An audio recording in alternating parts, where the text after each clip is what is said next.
Bachelor of social সায়েন্সের একটা গুরুত্বপূর্ণ সাবজেক্ট হচ্ছে রাষ্ট্রবিজ্ঞান, বিএসএস। এই রাষ্ট্রবিজ্ঞান নিয়ে অনেকে অনার্স করতে চাচ্ছ, অলরেডি অনেকে অনার্সে ভর্তি হয়েছো। আজকে আমরা সাবজেক্ট রিভিউ পর্বে জানবো অনার্সের এই 4টা গুরুত্বপূর্ণ কোশ্চেন, তার সাথে অনার্সে আসলে কোন কোন সাবজেক্ট পড়ানো হয় সেই তালিকা, কেন পড়বে, পড়াশোনার চাপ কেমন, সম্ভাব্য রেজাল্ট এবং ক্যারিয়ার। আমরা আজকে অনার্স নিয়ে আলোচনা করলেও, অনার্সের রাষ্ট্রবিজ্ঞান নিয়ে আলোচনা করলেও তুমি কোন সাবজেক্টের রিভিউ জানতে চাও সেটা কিন্তু কমেন্টে জানাতে পারো। দেন নেক্সট ভিডিও হতে পারে তোমার কমেন্টের সাবজেক্ট নিয়ে। মূলত রাষ্ট্রবিজ্ঞান এমন একটা সাবজেক্ট, এটা নিয়ে অনেক শিক্ষার্থী অনেক স্বপ্নও দেখে, এটার একটা স্পেসিফিক ক্যারিয়ারও রয়েছে, কর্মজীবন রয়েছে। অবশ্যই তোমাদের সব কিন্তু জানা দরকার, জানা উচিত। কেননা বর্তমান জায়গা থেকে তোমরা যদি তোমাদের এই বিষয়গুলো চিনতে পারো না করে হুটহাট করে একটা সাবজেক্ট নিয়ে পড়ো, সেটা তোমাকে পরবর্তীতে অন্ধকার একটা গর্তের মধ্যে ফেলে দিতে পারে। তাই জেনে বুঝে তুমি কেমন স্টুডেন্ট, তোমার কেমন সাবজেক্ট নেওয়া উচিত সেই বিষয়গুলো জানা দরকার। কেন পড়বে রাষ্ট্রবিজ্ঞান? এখানে যদি কথা বলি, দেখো রাষ্ট্রবিজ্ঞান সম্পর্কে আমরা সিম্পলভাবে যেটা বুঝি যে রাষ্ট্রকে পরিচালনা করার ক্ষেত্রে রাষ্ট্রবিজ্ঞান অনেক বড় একটা ক্ষমতা রয়েছে, এবং সেটাকে যদি তুমি বৃহত্তর আকারে জানতে চাও, তুমি যদি পলিটিক্স ভালোবাসো। আজকে একটা মেয়েকে কমেন্ট দেখলাম যে ভাই আমি রাষ্ট্রবিজ্ঞান খুব পছন্দ করি, পলিটিক্স খুব পছন্দ করি, কিন্তু আমি একটা মেয়ে। আর মেয়ে হয়েছে তো কী হয়েছে রে ভাই, মেয়ের দেশে প্রধানমন্ত্রী হয়েছে, তো তুমি পিছিয়ে আছো কেন? সেক্ষেত্রে তুমি যদি পড়াশোনা করে, তুমি যদি আরও এই রাষ্ট্রবিজ্ঞান পড়াশোনা করে তুমি যদি রাজনীতিবিদ হও বা রাজনৈতিক বিশ্লেষক হও, তাও কিন্তু কম না। ব্যাপারটা হচ্ছে যে তুমি যদি পড়াশোনা করে যাও, তোমার কোয়ালিফিকেশন যদি রাষ্ট্রবিজ্ঞান থাকে, দেন কিন্তু ওই সেক্টরে তুমি ফাটায় ফেলতে পারো, অন্যান্য সবার থেকে তুমি এগিয়ে থাকবা। অফকোর্স এগিয়ে থাকবা, কারণ তুমি 4টা বছর এই একটা শব্দের উপরে সময় দিয়ে এসেছো। তো চলো অনার্স নিয়ে আমরা কথা বলি। কেন পড়বে আশা করি ক্লিয়ার তোমরা। তারপরে বলে রাখি, শোনো, লস হবে না, লাভ হবে যদি তুমি স্টুডেন্ট রাষ্ট্রবিজ্ঞান কোয়ালিটির হও। কিন্তু তোমার কোয়ালিটি যদি হয় মার্কেটিং, বাট তুমি যদি নিয়ে এসো রাষ্ট্রবিজ্ঞান, তাহলে তো অফকোর্স ভুল করতেছো। আর এখানে যদি আমি বলি পড়াশোনার চাপ, এই প্রসঙ্গে আলোচনা করার আগে আমি বলি কী কী সাবজেক্ট রাষ্ট্রবিজ্ঞানে পড়ানো হবে। রাজনৈতিক সব বিষয়গুলো তোমরা এখানে সব পাবা, প্রত্যেকটা বইতে রাজনৈতিক কথাটা থাকবেই। রাজনৈতিক বিষয়টি যেমন রাজনৈতিক নৃবিজ্ঞান, সমাজবিজ্ঞান, প্রাচীন ও মধ্যযুগের রাজনৈতিক তত্ত্ব, তুলনামূলক রাজনীতি, ইংরেজি কোর্স থাকবে বেশ কিছু, পশ্চিমা দেশগুলোর রাজনীতি, আঞ্চলিক রাজনীতি, আধুনিক রাজনীতি, স্থানীয় সরকার, সংস্থা, এখানে বেশ কিছু সংস্থার কথা বলেছে তারা, বাংলাদেশি পল্লী উন্নয়ন, জনপ্রশাসন ভূমিকা, অর্থনৈতিক ভূমিকা, পাবলিক পলিসি, রাজনৈতিক। তারপর এখানে তোমাদের রয়েছে অধ্যয়নে কম্পিউটার অ্যাপ্লিকেশন, আন্তর্জাতিক রাজনীতি। আন্তর্জাতিক রাজনীতির দুটো পার্ট আছে, গবেষণা পদ্ধতি, নারী ও রাজনীতি। মানে আমি কী বলবো, সবই ভাই কম বেশি রাজনীতি নিয়ে তোমরা আসলে সাবজেক্টগুলো দেখতেছো। তো যারা কিনা রাজনীতি করতেছো, এমন হইতে পারে তুমি রাষ্ট্রবিজ্ঞান পড়তে পড়তে তুমি পলিটিক্সে ঢুকে গেছো, এমনও হইতে পারে। বাট এটা আসলে অনেক গভীরতম গিয়ে আলোচনা করেছে। ধরো তুমি রাজনীতির ক্ষেত্রে তোমরা পাবলিক পলিসি কী জানো বলো? তোমরা এখানে দক্ষিণ এশিয়ার রাজনীতি সম্পর্কে কয়টা দেশের রাজনীতি সম্পর্কে জানো? বাট এই একটা বই বা একটা সাবজেক্ট তোমাকে কিন্তু অনেক কিছু শিখাবে, মানে একদম তোমাকে একটা প্রো লেভেলের একটা বলে স্টুডেন্ট হিসেবে তোমাকে এখানে বলা যায় আনবে তোমাকে। আরও অনেক কিছু রয়েছে, ইসলামিক রাজনীতি নিয়ে কথা বলা আছে, সব কিছু নিয়ে কথা বলা আছে। সেক্ষেত্রে পড়াশোনার চাপ নিয়ে যদি কথা বলি, অফকোর্স পড়াশোনার চাপ সারা বছর পড়তে হবে এমন কোনো সাবজেক্টও না। আবার তুমি যে একদম মানে গা ছাড়া ভাব দিয়ে পরীক্ষার আগের দিন রাতে পড়ে পাশ করবে এমন কোনো সাবজেক্ট না। অবশ্যই পরীক্ষার 2-3 মাস আগে থেকে তোমাকে বইগুলো নিয়ে বসতে হবে, পড়তে হবে, সময় দিতে হবে, ঠিক আছে? এবং তবে তুমি ভালো একটা রেজাল্ট করতে পারবা। সো পড়াশোনার চাপ তুলনামূলক আছে, একদম খারাপও না আবার একদম অনেক বেশিও না। তবে গাছাড়া ভাব দিলে রাষ্ট্রবিজ্ঞান নিও না, কারণ একদম যদি মনে করো যে একটা সাবজেক্ট তুমি যদি এখন পাও মাত্র 2 পয়েন্ট দিয়ে ভাই কী হবে? তোমার মিনিমাম 3 পয়েন্ট মানে ফার্স্ট ক্লাস রেজাল্ট তো দরকার, তাই না? হায়ার ফার্স্ট ক্লাস না পাও, আউট অফ 4 পয়েন্টে 3 পয়েন্ট তো পাইতে হবে। সেক্ষেত্রে পড়াশোনার চাপ তো নিতে হবে তোমাকে। সম্ভাব্য রেজাল্ট নিয়ে যদি কথা বলি, অফকোর্স যদি তুমি ভালো স্বাভাবিকভাবে পড়াশোনা করো, মোটামুটি তোমার ফার্স্ট ক্লাস থাকবে। বাট যদি তুমি এর কম পাও, রাষ্ট্রবিজ্ঞানী যদি রেজাল্ট কম করো, মানে ফার্স্ট ক্লাসের নিচে করো, তাহলে আমার কাছে মনে হয় যে এই রেজাল্টটা তোমার জন্য অতটা ভালো হবে।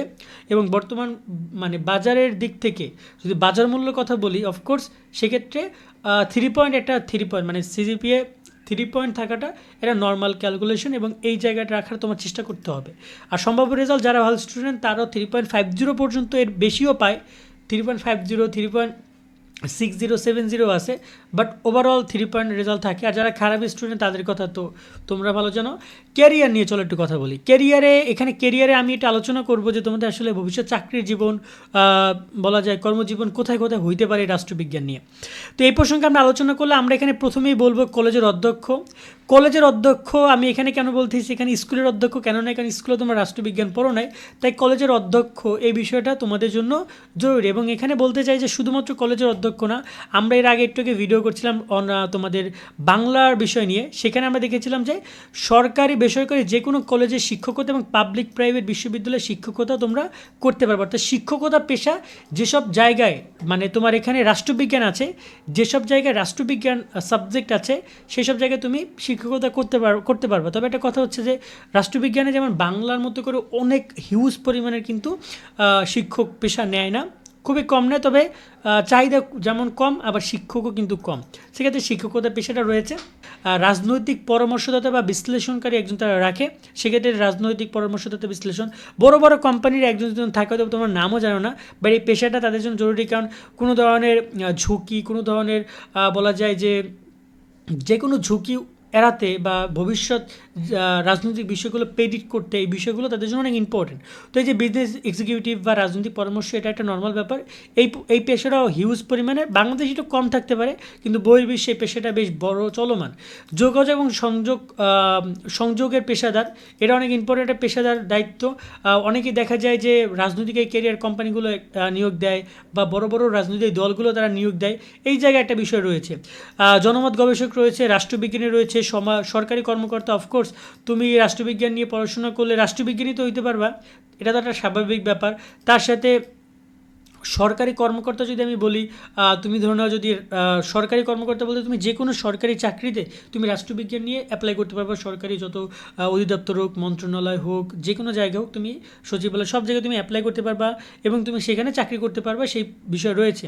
নীতি বিশ্লেষক রয়েছে, কূটনীতি বা বিদেশি পরিষেবা কর্মকর্তা রয়েছে, সরকারি ব্যাংকে চাকরি রয়েছে, গবেষণা হওয়ার সুযোগ রয়েছে, বিসিএসের সাধারণ ক্যাডার, বিসিএস শিক্ষা ক্যাডার, অবশ্যই বিসিএসের সাধারণ ক্যাডারে তুমি চাকরি পাবা।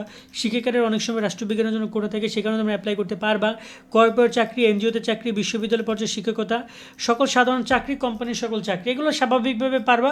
তবে এখানে গুরুত্বপূর্ণ যেটা, সেটা তারা বলেনি, সেটা হয়তো রাজনৈতিক পরামর্শের মধ্যে বললেও তারা, তুমি একজন রাজনীতিবিদ হইতে পারবা। তুমি যদি চাও রাজনীতিবিদ হইতে, সেক্ষেত্রে তুমি রাষ্ট্রবিজ্ঞান যদি পড়ে আসো, তোমার কোয়ালিফিকেশনটা কিন্তু তোমাকে সাপোর্ট করছে। যেমন ধরো না, তুমি ভবিষ্যৎ এমপি হতে চাও, তুমি রাষ্ট্রবিজ্ঞান পড়ে আসো, তোমাকে অনেক হেল্প করতে পারে। দেখা যায় যে তুমি রাষ্ট্র সম্পর্কে জানতেছো, বহির্বিশ্বের রাষ্ট্র সম্পর্কে জানতেছো, তোমার সামনে 5 জন কম্পিটিটর আছে যারা কিন্তু তোমার সাথে একই সাথে নির্বাচন করবে, তাদেরকে তুমি তোমার এই যে একটা বুদ্ধি পরামর্শ, কীভাবে বহির্বিশ্বের রাজনীতি করেছে, কী করেছে না করেছে, তার মাধ্যমে তুমি খুব ইজিলি ডিল করতে পারবা। এই বিষয়গুলো রয়েছে এবং চাকরির ক্ষেত্রে এরকমের সুযোগ সুবিধাগুলো রয়েছে। আসলে ক্যারিয়ার গড়ার ক্ষেত্রে সবসময়ের জন্য প্রাধান্য দেওয়া হয় চাকরিকে, তাই চাকরির বিষয়গুলোই বলা হয়েছে। তবে এখানে শিক্ষা ক্যাডার এবং বিসিএসএ ক্যাডারের চাকরিগুলো তো তোমরা পাচ্ছ, তার সাথে এখানে সরকারি সকল চাকরির যে বিষয়গুলো রয়েছে সেগুলো তোমরা এখানে আবেদন করতে পারবা। বিশ্ববিদ্যালয় পর্যায়ে শিক্ষকতা, কলেজের অধ্যাপক হওয়া, মানে কলেজের শিক্ষকতা, সব কিছুই পারবা। অবশ্যই কলেজে হলে তোমাকে কিন্তু নিবন্ধন নিতে হবে। বিসিএসএ হইতে গেলে অবশ্যই বিসিএস এক্সামে তোমাকে পাস করতে হবে এবং তোমাকে সেসব পর্যায়ক্রমে যেতে হবে, তবে তুমি সেসব জায়গায় যেতে পারবা। তো এখানে বলবো যে এই সাবজেক্টটা তোমরা নিতে পারো, অবশ্যই খারাপ হবে না, লস হবে না তোমার জন্য, এটাও বলতে পারি। এবং বাকি বিষয়গুলো তোমার উপরে। অনেকেই আছে দেখা যায় রাষ্ট্রবিজ্ঞান নিয়ে পড়াশোনা, সে শুধুমাত্র পড়াশোনা করতে চায়, তার একটা সার্টিফিকেট দরকার। হ্যাঁ, ওই ক্ষেত্রে তুমি রাষ্ট্রবিজ্ঞান নিয়ে পড়ো, সমস্যা নেই, সেক্ষেত্রে সমস্যা নেই। তুমি যদি ক্যারিয়ার নিয়ে তো চিন্তিত না হও, ক্যারিয়ার অন্য জায়গায় করবা, বাট একটা সার্টিফিকেট চাও, শুধু রাষ্ট্রবিজ্ঞান নিয়ে কন্টিনিউ করো, কোনো সমস্যা নেই। আশা করি বিষয়গুলো স্পষ্ট। আজকের মতো আমরা এখানে বিদায় নিচ্ছি, নেক্সট কোন ভিডিও করবো সেটা অবশ্যই আমাদেরকে জানিও। ভালো থাকবো সকলে, আল্লাহ হাফেজ।